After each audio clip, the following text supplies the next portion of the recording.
Hello everyone, my name is T Hunter. For those who are coming to my channel for the first time, welcome. For those who are returning, welcome back. As you can see, I have a very special guest with me here today. What's going on, guys? It's your boy Young Hunter Jr., you know what I'm saying? Thug Bizzled out. Now, what's going on with you guys? Tiffany's husband, and honored to be here, featured on her channel yet again. So just, yeah, can't wait to get into this stuff. All right, so today's topic was actually inspired by the KevOnStage and Mrs. KevOnStage. We thoroughly enjoyed The Bald and the Beautiful. I would say that really made this season of Married at First Sight, season 11, so much more entertaining to watch. We looked forward to the review every week. And since it's already done, we're not going to go through in depth every episode, of course. But you said what? I just say right. Oh, I thought you said why. I was like, oh. But this season was very impactful, especially with the pandemic, in seeing how the couples had to navigate that.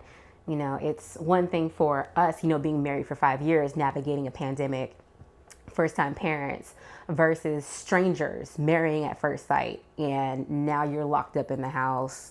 And what was supposed to be 8 weeks is now a 4-month or 16-week process. So kudos to them and production and everyone that did what they needed to do to make this season happen. Yeah, hands down. So, well, who you want to start with? Let's see. How about Henry and Christina? Henry and Christina. Yeah. Yeah. Wow. I mean, getting the context in the end really just had me in this exact space, just like, wow. I mean, you know, everyone experiences pain, trauma, and stuff like that. And apparently Christina, unfortunately, was in somewhat of a, you know, it wasn't a healthy relationship, to say the least. And so that definitely had impacted her interactions with Henry. And then even Henry, he's just a general awkward person. He's just super awkward, and I can understand her frustration based on his awkwardness. I could be awkward sometimes, especially if you're in your head a lot, or, you know, I can be an introvert or extrovert. I've learned to turn it off and on, but everyone doesn't make that transition. So I could only imagine, you know, Christina's frustration, especially off camera, like, dude, just say something, anything, like, yes, no, would you like a drink? Would you like water? I mean, are you breathing? It's something. I get it. So it's just a crazy dynamic, and sometimes, like, you know, as a consumer, you know, just wanting to scream and yell, like, yo, just you know, it's having that feeling is they've done a great job. So even though the couples necessarily all didn't line up, the entertainment was there. So I mean, I don't mean to be callous or anything like that, but the entertainment side definitely had me like, yo, I'm like, well, it's a good show. I mean, it's entertainment. It's drawing you in, and the fact that yeah, you could have that response means that they did their job. Production. Yeah. Did y'all peep the music though? Oh my God. Oh, that was so painful at times. Like the wedding night. Like everyone else, for the most part, they had, you know, romantic music or some type of jazz or a cool vibe. And then when it got to them, it was like Crickets. Do, do, do. Yep. And that. I'm like, y'all are so wrong. Like the production's like, yeah, this ain't gonna work out. So they were like, it's like a foreshadowing through the music. So for people who don't think that music communicates anything, it really does. Big time. So yeah. Big time. The reason why I have my phone here is because I do have some notes. I would say for Henry and Christina, my takeaways from them is men and women alike. Don't just ask for the opposite of what you've always had if you're noticing that what you've always had isn't working, because you're going to get exactly that. You'll get exactly what you ask for. And if you're not specific, there could be things that you wanted on the menu that are not available to you because you weren't specific enough. Yeah. So let's see what else. Oh, pretty can still be rejected if your behavior is unattractive. And There's that. yeah, I would also say patience, as Henry said, can make or break the attraction. He was saying patience or lack thereof is definitely a deal breaker for him. And at the end of the day, that's exactly what ended up happening. The lack of patience on Christina's part, especially with him being someone who moves at a much slower pace, it just did not mesh well because she was used to being in relationships, as she said, where they would start off very hot and heavy and physical and then they would fizzle out. Yeah. So to get a man who's not all over her, even though that's what she said she wanted, it's not what she was used to. Yeah, yeah, it was culture shock for the both of them, and kind of thinking about the decision day and then thinking about the reunion, it definitely makes perfect sense why there was some hesitation there on his part, and knowing everything in context with on the wedding night saying that she was unfortunately with a married dude like that. Didn't know that, like all that in context going into it. So, but I think that, and this goes for every couple, just, you got to have headroom for compromise and you have to be in the headspace to want to understand and put someone else's feelings, as a top priority. And sometimes that may mean like, really giving what you may not have sometimes, but that's how it goes. It's not always 50-50. Sometimes it's 25 and 75 or 50. I mean, you both have to be willing to put something in it and compromise and be able to see each other out. That's what I feel. So yeah. For sure. And you both have to be whole. There you go. So, if you have people who haven't healed from their past and they've been in toxic relationships, just as Henry said, they were toxic and they were toxic to each other. So she carried that into her next relationship because those parts were not healed yet.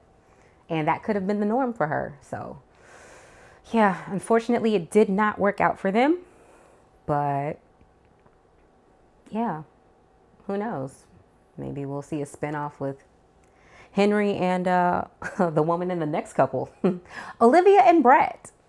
Yeah, I mean, it's pretty, in layman's terms, it's pretty simple. Brett was a jerk, hands down, and Olivia just, really didn't consider what a husband really looks like, and being with someone else, another human being, as far as emotions and their own goals and what that looks like, and bringing those together. So, everyone said, just wanted someone to just stick in her back pocket and just bring along in her life. And so, you can't really do that. I mean, and you can't expect someone to genuinely love you and show you affection if you're, being a jerk all the time. Like, there's no turn off button for the sarcasm or anything like that. There was no, and it explains, a lot, thinking about, sometimes it'd be fear. You can hide behind sarcasm out of fear of your own feelings, and vice versa with not budging with like, I don't know if I can trust you enough to give up certain things that I want to do because, out of fear and not really knowing them. So it just sucks that they didn't get to have that moment of like, I see your point of view.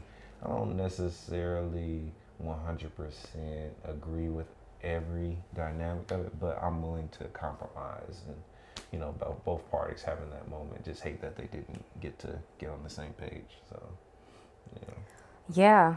So I wrote, if you won't bend, it'll break. Yeah. So self-explanatory.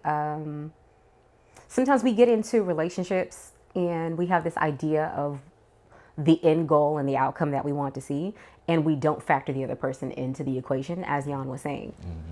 So you might have a way of doing things, but you have to remember you have, however old you are, you have however many years that is of experience coming from your family of origin, and your spouse, however old they are, that's how many years of experience they have coming from their family of origin. Yeah. So you're getting two people together and you're merging two families in the representation of two people. And you're not willing to bend, you're not willing to negotiate, you're not willing to consider other perspectives. If you're not willing to bend, it's going to break. Yeah. Yeah. Yeah, hands down. Yeah. That's very good. I like that a lot. Thank you. I got it from Maroon 5. So scared of breaking it that you won't let it bend. There you go. Yeah. Let's see. Oh, the other thing I wrote was sometimes your spouse can shut down and the desire to try turns off depending on how you treat them and how you interact with them. And Olivia and Brett were a clear example of this. Brett's sarcasm and the inability to really open up because he didn't trust her turned her off.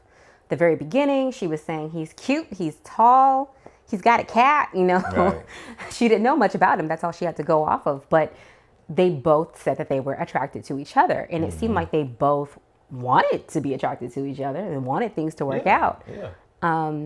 However, neither one of them could budge once their feelings were hurt, I believe, or their egos were challenged. For sure. And so as a result, they did turn off from each other and they did shut down as far as their desire to try.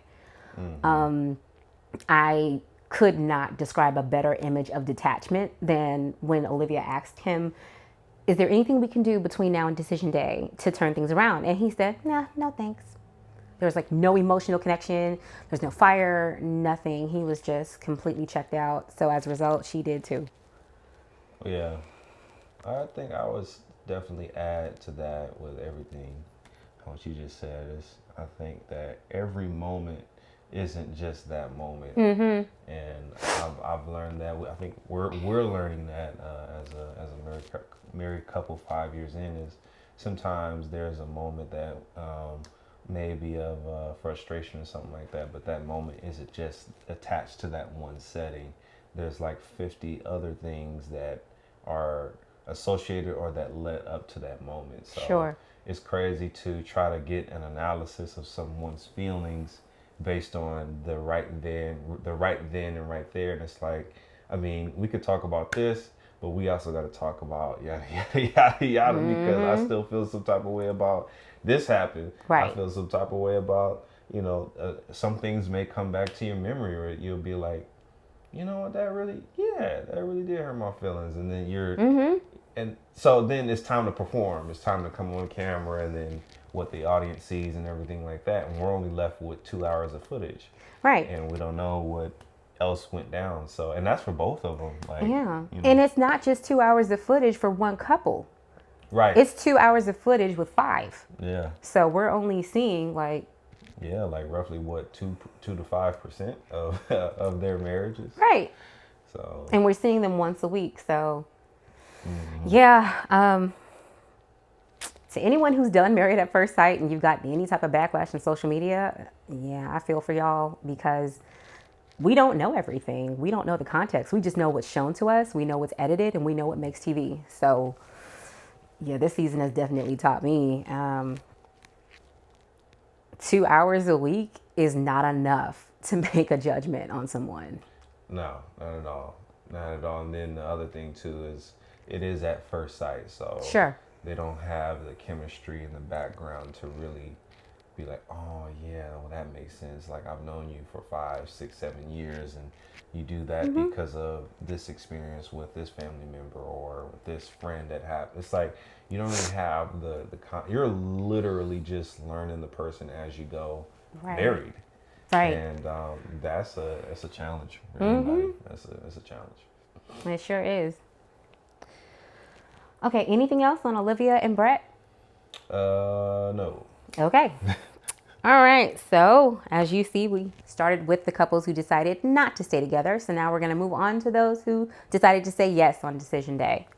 So we'll go with Amelia and Bennett next.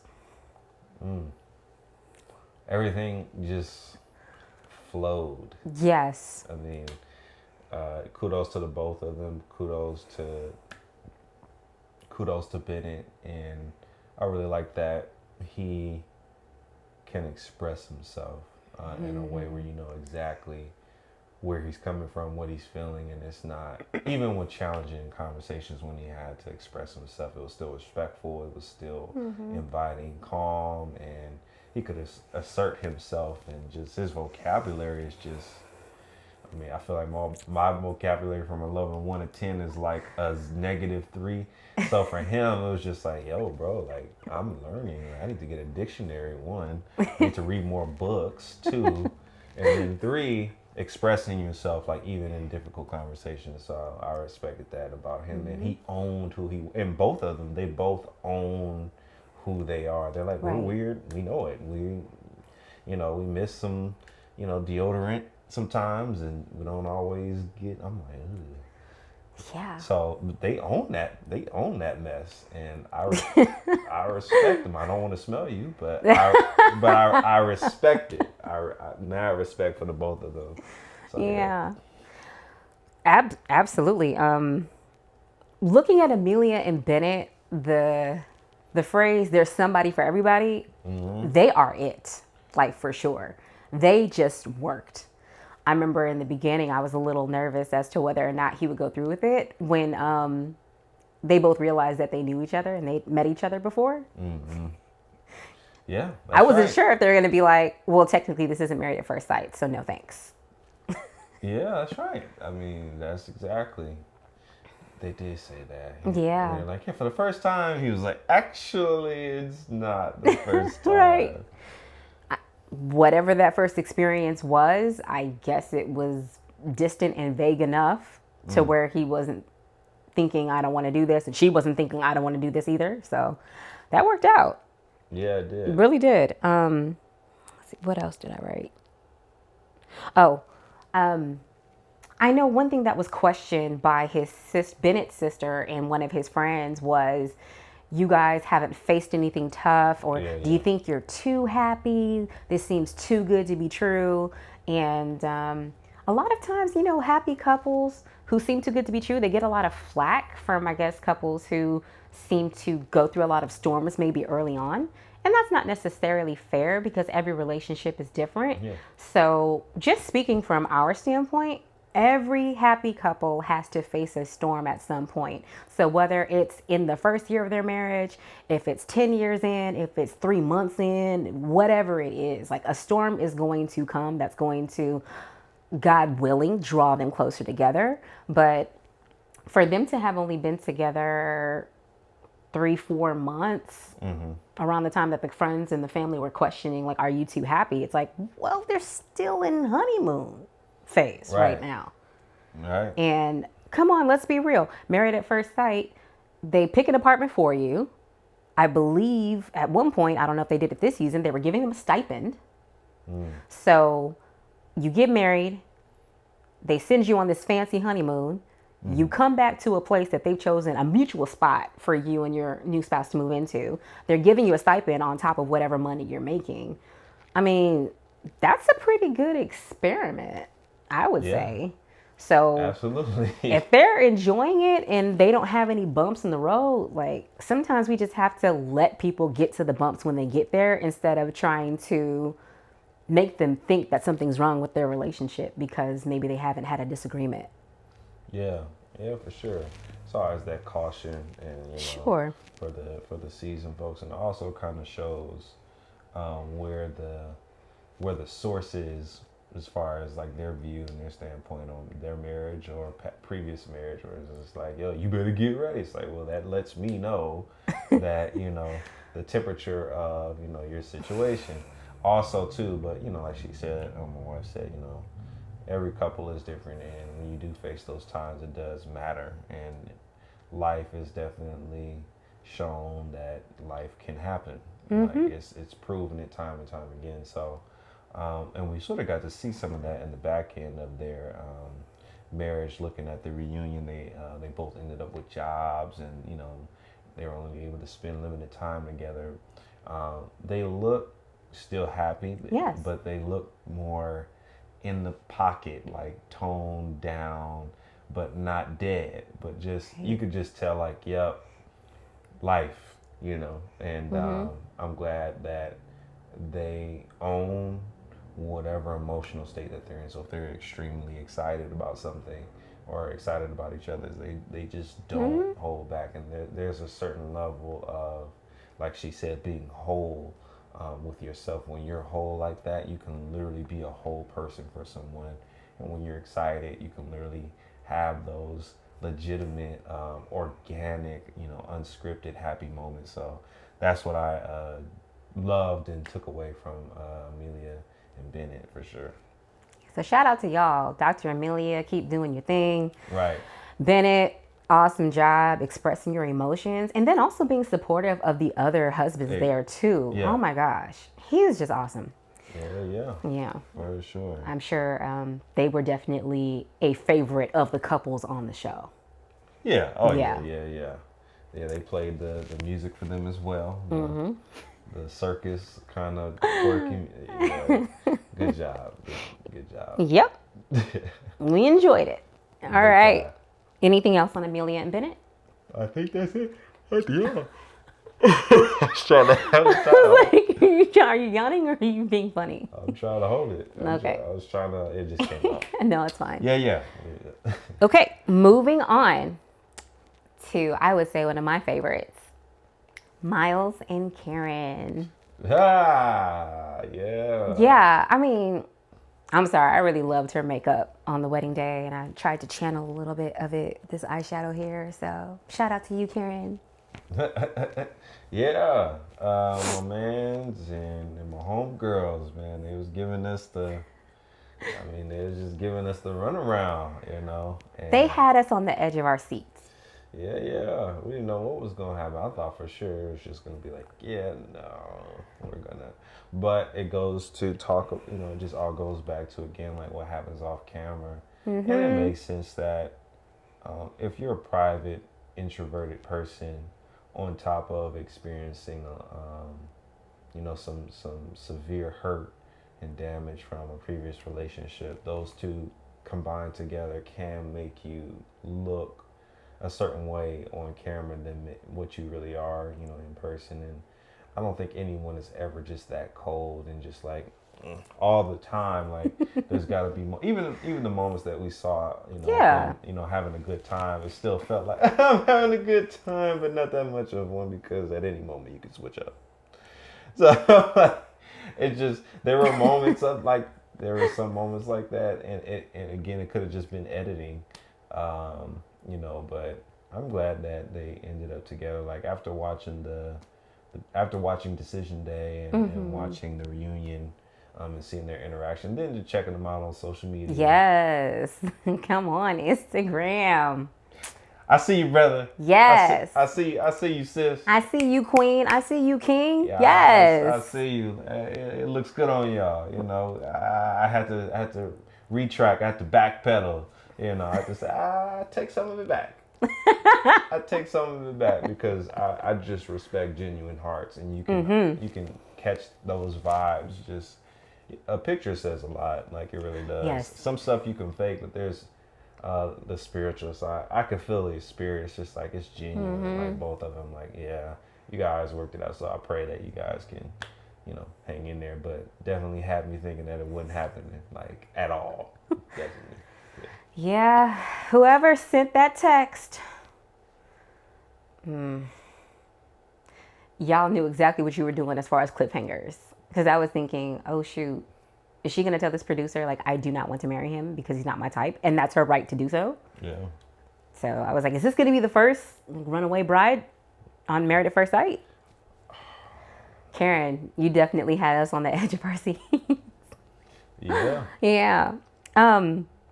So my takeaways from Miles and Karen would be trust isn't built in the spotlight. So as we said with Olivia and Brett, with this show, we're only seeing 2 hours covering 5 couples once a week. So we don't know what's going on in between the times that the cameras aren't on, and we don't know what's happening with the footage that doesn't make TV. So yeah, whatever was happening off camera, it clearly was working for Miles and Karen because that trust had to be there in order for them to not only say yes on decision day, but to say yes all the way up until that point too. Yeah. And to stay married to the grand finale as well. Yeah. Yeah. Yeah, absolutely. Another takeaway, emotional maturity is a muscle that not every man and every woman has. So, Miles, like shout out to you. All the props that I can give as a marriage and family therapist. even for me, sometimes it can be hard being vulnerable and telling my husband my feelings. So I can only imagine what that was like, telling your wife, hey, I have a diagnosis of clinical depression for the world to see.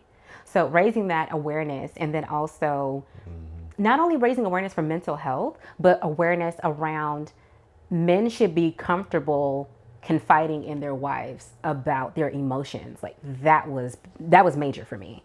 Yeah. And Karen, just even being honest, like, I don't know if I can be as supportive as he needs me to be. Like, even that was good for her to be vulnerable in that, as opposed to just, well, I'm his wife and I'm faking and fronting, like, I'm going to be here for you and I'm going to ride for you, as opposed to, her just being honest. Like, that's a lot.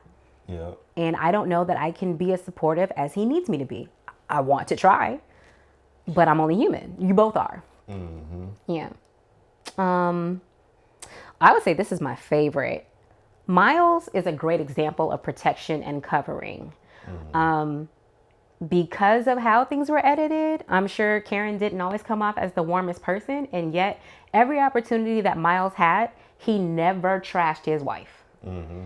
No matter how many interviews he had, no matter how many tweets I'm sure were sent out there, no matter how many DMs, because Karen said y'all be in them DMs. Miles is not here for it. He said, this is my queen. She's got the ring. She's got the last name. So guess what? I'm her covering. And there you have it. There's that. And there's that. And there's that. There's that. There's that. Yeah. You just have to, I think that going on any television show, there's only a certain amount of preparation you can do. But there's a certain standard where there's going to be lights, there's going to be cameras, and what you sign up for is literally to be in that limelight, to be in the limelight, not only just on camera, which is a lot, but also doing life together in such a synthesized format, and that's super unconventional. That's like 2 levels of pressure in one. So, I mean, even just to do this video for you guys, it takes a lot. It really does. It's not just set up lights, camera, and talk. I mean, you literally have to be in a certain headspace. You have to be in the right mood, the right spirit, and all of that. And they don't have that choice some days because this is what they signed up for. So it's just like, some days it doesn't even have anything to do with production or anything like that. Sometimes you're not really feeling it, and you have to go on camera anyway with your new spouse that you've only known for hours. So having all that in context definitely helps to, show some grace on everyone's end, where it's like, hey, yeah, you signed up for love, but you also signed up for lights, camera, and action. And it's no joke. Like it really isn't. Like just doing the small videos that we do. Some of my videos are longer. But even in my more professional business videos, it's still a performance. It's still you're performing in front of God knows how many people. So Right, absolutely. And like you said, with grace, keeping in mind that if we don't want to film on a particular day, we could just choose not to. Right. But when you have a contract and you signed up for an experiment like Married at First Sight that includes heavy documentation, there's only so much bending that the production will do because the documentation has to be done. Yeah. So Miles and Karen, definitely, I appreciate your honesty, your transparency, and it's been awesome watching your journey. So thank you for allowing us in. And we're excited to see what else happens on social media. Yeah. Promise you we won't be in the comments acting fool. For sure. Yeah. Okay. Anything else on Miles and Karen? No. All right. So the closers. Amani and Woodrow, aka Woody and Sweets. Yeah, that is like the embodiment of what people want in a marriage, whatever they think they want. If it don't look like that, trust me, that's what you really want at the end of the day. It's that full-blown reciprocation on both ends. You put something out there, you get something back. Instead of just throwing everything on the line and you don't get anything back. Even when he told her he loved her first, or hinted at that he loved her first, he had so much confidence based on all of their previous interactions and what was disclosed to each other. He's just like, you ain't saying it, but I already know that you do. Yeah, and that was, low key our story actually. So I could identify with that, putting it out there, putting the LOVE out there. And it's based on what you know. It's like the other person doesn't have to say anything. You can feel it in your vibes, It's the vibe and it's all in, you can feel it. So that's like the template that, like I said, whether you want to admit it or not, that's the love that I feel like everybody wants to experience. Right. So, yeah. Someone who wants to be with you, someone who wants you to be comfortable with them, someone who has no problem showing you that they're attracted to you and that they're listening to you.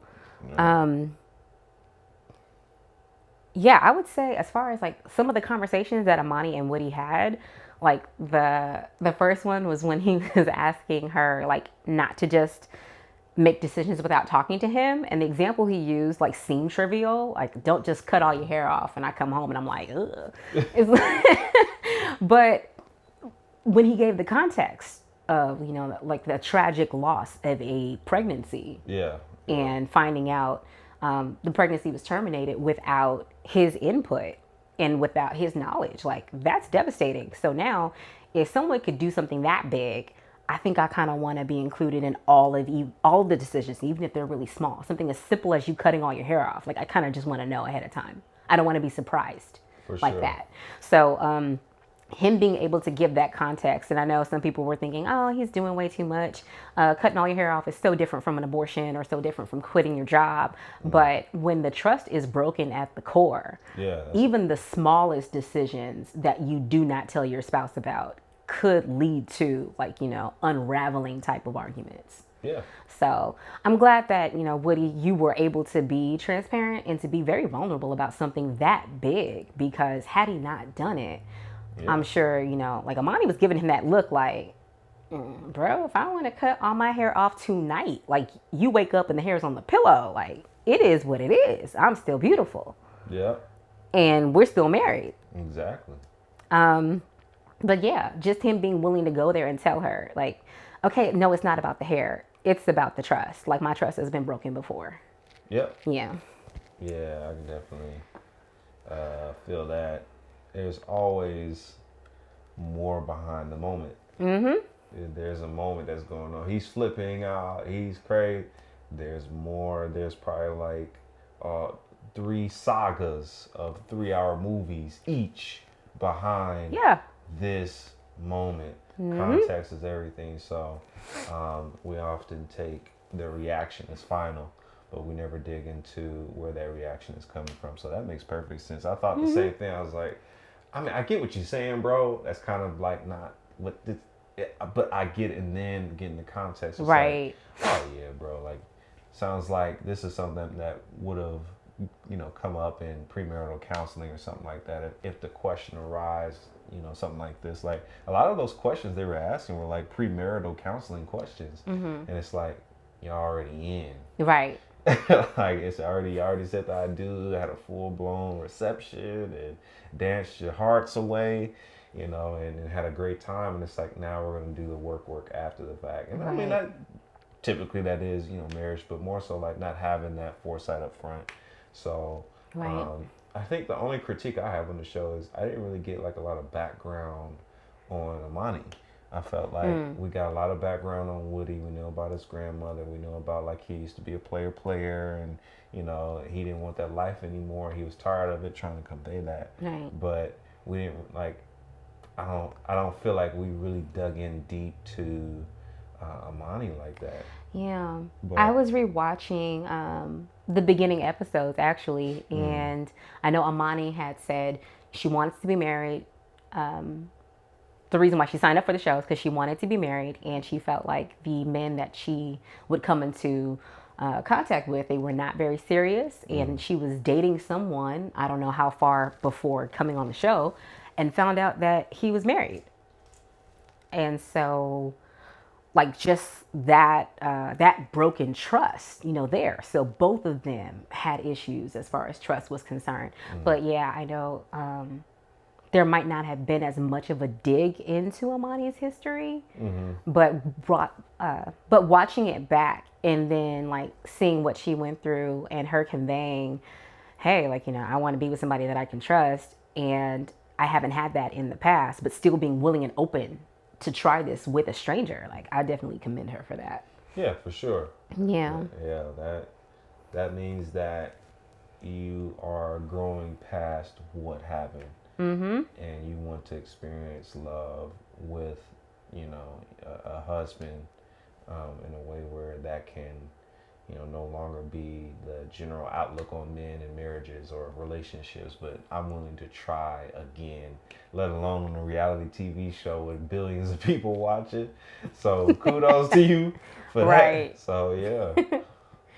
And I would say like the biggest takeaway for me would be, there's a lot of takeaways from Amani and Woody that I just really enjoyed. It's amazing to see the growth that comes with obtaining what you once thought was impossible.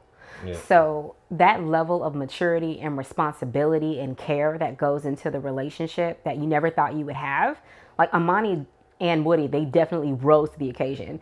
And like Woody's responsibility and his care for Amani, like I can only imagine how much of an elevation that was. Because remember his friends and family, they were like, you're not ready to get married. Stop playing around. Like, they didn't take it seriously because perhaps he didn't have those conversations with them. Like, I might be out here looking like I'm having fun, but I'm really not. Yeah. So he went all the way in. Once he got matched. That was it. No games. None. That was it. That was it. Yeah. On both ends, I really could see that man's heart, like towards the end, not just the tears, but it was like the conviction in what he was saying that led to the tears. I know about that space, being in that space of, you're experiencing something that you didn't feel you deserved or you didn't know was possible. So yeah, that dude had everybody toe up on the show. Pastor Kyle was like, oh, you just keep crying. And he said, okay, that one got me. There's dust in this room. So kudos to them and how they work through. I like to see them work through their disagreements and stuff. It's very good to see how it starts off one way and then towards whether it's the editing or whatever, but towards the end of whatever that discussion is, they always find a way to meet each other. Somehow, some way they find each other in those moments, and that's what's dope about having, I wouldn't call them arguments or anything, but just, having those difficult conversations, like to be able to see each other in those moments is a good skill set, and it's a good muscle to be exercised for sure, communication. Absolutely. I would say another thing for me that I enjoyed and wanted to bring out was like this concept of doting, being like a doting spouse and catering to your spouse should not be likened to like slavery. Like you're not a slave to your spouse, but your spouse will grow and glow so much differently when you're speaking life to them. You're treating them to like little surprises. You're making them their favorite dish. Like when he comes home with flowers just for no reason, like I definitely glow differently when he walks in the door with flowers. It's like, oh my gosh, thank you so much. I appreciate these. Oh, these are so cute. And then, I'm not going to tell you anything else, but yeah, you'd be surprised what speaking life into your spouse, writing a love letter, if it's a chore or something that maybe they didn't get around to and you do it. And, if we have like we have a whiteboard on our fridge, like leaving little messages to each other, sending each other texts throughout the day just to let them know like you're thinking about them, you care about them. You can't wait for them to come home, for dinner tonight. That goes a long way. So,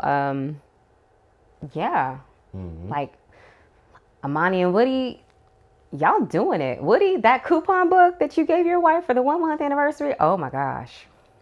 Yes, sir. Yes.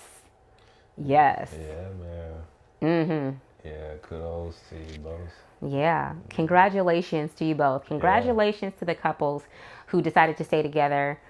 Best of luck to the couples who decided to part ways.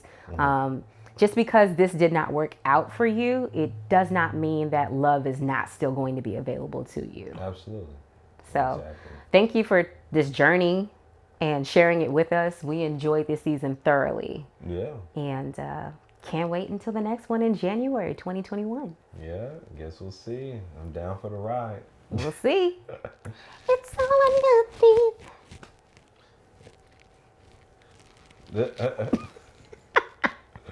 Yeah. Well, I guess that's everything. That's everything. That's everything and everybody. And, God bless you and all your parts. God bless your hearts and all your parts, as Cedric Thomas says. This has been a recap of Married at First Sight, Season 11, with T and Jan Hunter. Until next time. Yeah. If you enjoy this content, you got to. I mean, you can't just not. You gotta subscribe. I mean, well, what is it? What is it for? Oh yeah, like this video, subscribe to the YouTube channel, and turn on those bell notifications. Yes. Yeah. So you can do it for her channel.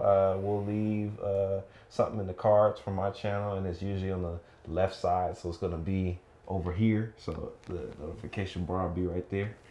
And yeah. And keep the faith, y'all. Faithful over wishful thinking. Luke 17:6.